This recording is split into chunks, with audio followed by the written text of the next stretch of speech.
think look forward to getting here and watching the film and cleaning up some things and taking some things out. That's always the most excitement I have is getting rid of stuff. Everybody has great ideas, but then you put it on film and you kind of figure out what you like and what you don't. So look forward to that.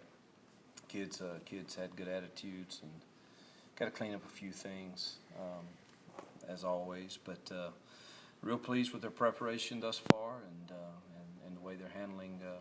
Probably this is their first game of this magnitude for, I guess, everybody in this building. So I'm pleased thus far. You mentioned yesterday that you have to guard against putting in too much.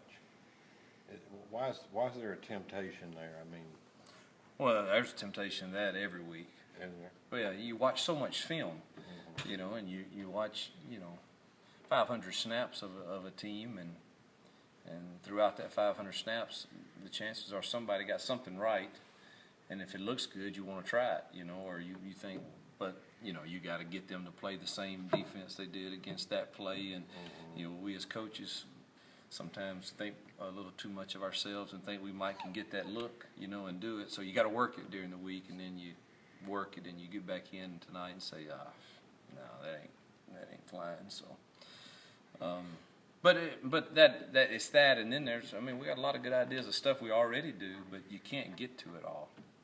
It's impossible, and you want to play fast, you want to play physical, and you want to execute. And if they beat you on a given play or in the game, you want it to be because they beat you.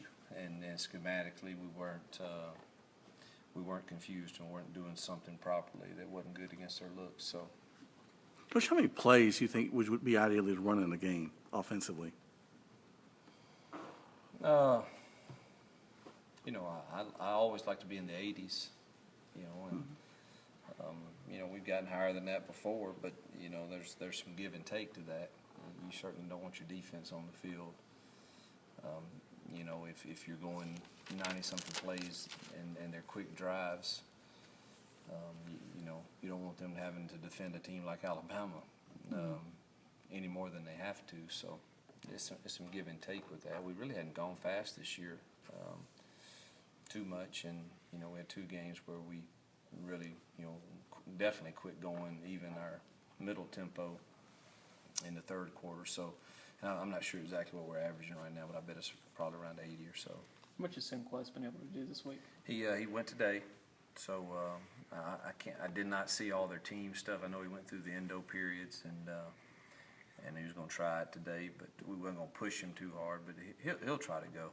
Is Derek Jones' emphasis back at cornerback this week? Yeah, but we're getting ready to face some pretty good receivers the next few weeks, and he'll have one package offensively, but primarily he's been in all the defensive meetings and in their endo and primarily with them the entire time. But just a depth issue. I think he'll be back. Once we get the guys back, I think he'll be a receiver full time in spring. But we need him over there right now. You tried him at safety some last year, didn't you? Well, it was just some inverted coverage. It wasn't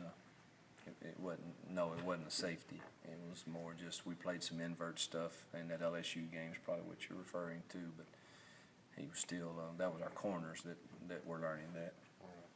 So you don't foresee him with Anthony leaving as a No. He'll play corner, and then if we have to move a guy to safety, it'll be Cliff or Hilton who have a better understanding of that.